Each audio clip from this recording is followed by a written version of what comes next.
I judge cakes like I judge people. They don't have to be handsome or pretty. If they look okay and they smell good and flies aren't landing on them, then they're okay with me. Now this is not a fancy cake, but it's a moist and delicious and about the easiest chocolate cake you can possibly make.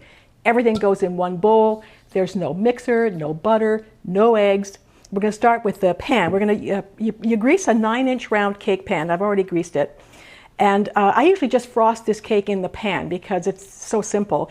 But if you're going to take it out of the pan to frost the whole thing, then you want to use some parchment paper because it'll slip right out with the parchment.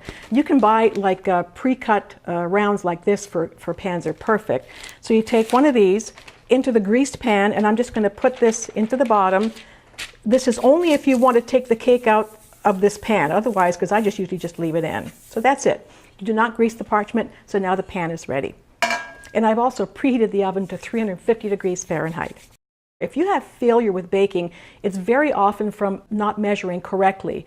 Let me just show you. You have to aerate the flour before you measure. If you don't, the flour, when you tap it around like that, it settles, it gets heavy, and you're going to get too much flour. If you just dip in there, you'll get too much flour. So what you have to do is aerate the flour like this. You just stir it around, lighten it up a little bit, and then you can either dip in gently, but the best way really is just to scoop it in like this, because I want all your baking to turn out. And so often people say, oh, it came out dry.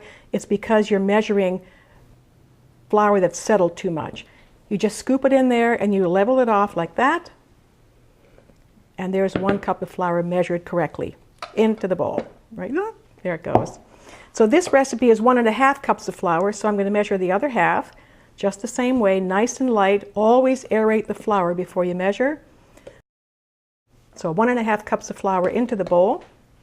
And the rest of the dry ingredients are 1 cup of sugar. I go just a little bit light on the sugar, but it's essentially 1 cup of sugar.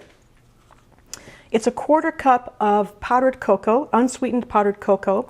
And the brand that I use is this. This is the one my store carries. It's a Dutch process. Try to use Dutch processed cocoa. It's much milder, and you get a darker chocolate, a darker brown color too. You can also find this at World Market. So, okay, the rest of the dry ingredients is 1 teaspoon of baking soda, not baking powder. It's different. Baking soda, and a 1/2 teaspoon of salt. Now, you have to mix this together. You can sift it all into the bowl and it'll mix it together quite nicely, or you can just throw it in the bowl but stir it around a little bit because chocolate has to get incorporated before you put in the liquid. So you just stir it around a little. Doesn't have to be perfect, but just essentially mixed up. Okay, now the liquid ingredients is very simple. You can measure it all in or put it all into your measuring cup. It's 1 cup of cool water. It's 6 tablespoons of oil. This is the one I'm using. I use extra light olive oil. Very, very hardly any flavor, and it's heart healthy and it's great for baking. So, okay. So that's 6 tablespoons of oil. It's 1 tablespoon of freshly squeezed lemon juice, not bottled lemon juice, freshly squeezed. Originally, I made this cake with distilled white vinegar, which you can also use, but lemon juice works really, really well, and most people have lemon juice. The last ingredient is 1 teaspoon of vanilla extract, and I use this brand right here, really, really good vanilla, and I buy it at Williams-Sonoma. Okay, so that's it. Your liquid goes in here, the dry goes in here. You mix them together. Just pour this in, okay, and you stir it together. Like I said, no mixer, and you just stir this around until there are no lumps, and it doesn't take more than about 30 seconds. Okay. Make sure you preheat your oven because this just takes a few minutes to put together. And the flour I was using, I didn't mention, is just all-purpose flour. Okay, so that took maybe 15-20 seconds. Just a little bit longer just to make sure there are no lumps. It looks pretty smooth. That's it. Look how easy that was. Here's the prepared pan. Goes into the pan.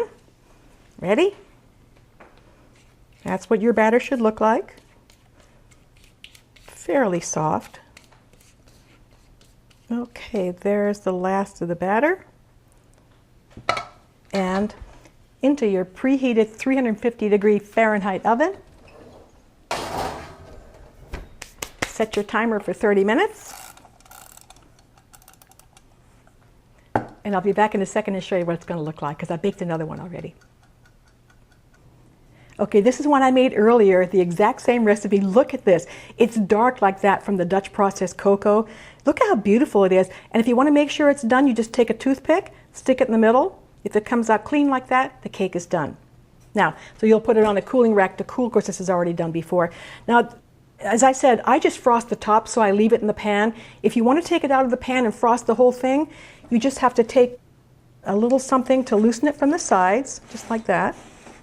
And you have that parchment paper in the bottom, remember, so you just flip it over and you can cool it in the pan for about 10 minutes and then flip it over and finish cooling it on a rack. So you just take a rack and put it upside down like that and flip it over and the cake will come right out because of the parchment paper, see? And then you just peel off the paper and there's your cake. Okay, here it is. I put it on a cake stand. Look at that. It's chocolate cake! Oh my God! Okay, I'm going to show you how I make the frosting. Now, I try to avoid butter, so I have a very little bit of butter. It's only 2 tablespoons of butter, softened to room temperature, into a bowl. It's good to use a tall bowl like this one when you make frostings. It's going to fly around a little bit. And I have 1 cup of powdered sugar. It doesn't have to be exactly measured, it's just frosting. So it's about 1 cup of powdered sugar, 1 tablespoon of the same cocoa that I used in the cake, the unsweetened cocoa, and a ½ teaspoon of vanilla. This is the easiest frosting ever. We're going to mix that up just a little bit. That's why you want the tall bowl. As it starts to mix, we're going to thin it with a little bit of milk. I'm using 1% milk. And you just add like a ½ teaspoon at a time because it really doesn't take long. Look at that. It's already thickening up. I'm going to add like another maybe ½ teaspoon. It's almost there. I'm going to turn up the machine a little bit and just a little bit more milk. And I think usually it's about 3 teaspoons of milk. 3 teaspoons of milk, that makes it just right. Frosting's done. Look how easy was that. Look at that. Look at it. That's it. That's done.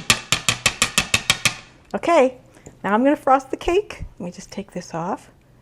And I'm not going to eat any off of this, the beaters. Okay. All right. Now, you'll see it's not a lot because I told you I leave it in the pan and frost it. So, but I'm going to frost it so you can see the whole cake and everything.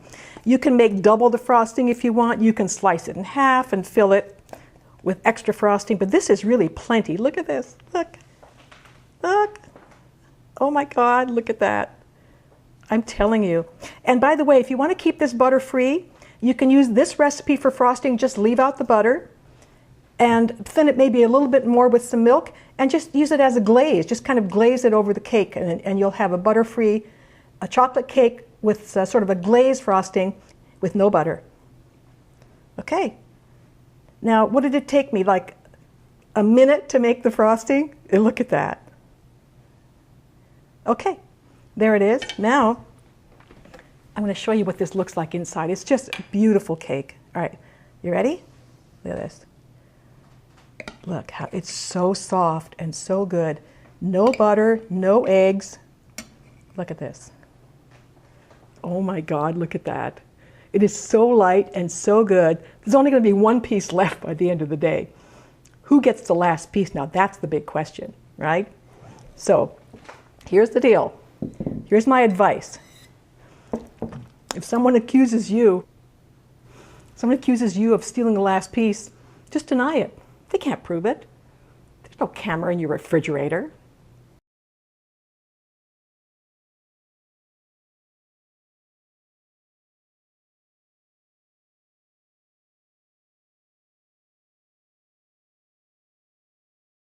Today I'm going to show you my foolproof, never-fail method for making barbecue baby back ribs that are so tender you pick one up, the meat literally just falls off. Look at this. There are no words to describe how awesome these are. Are you happy with your buns? I am. I love bread.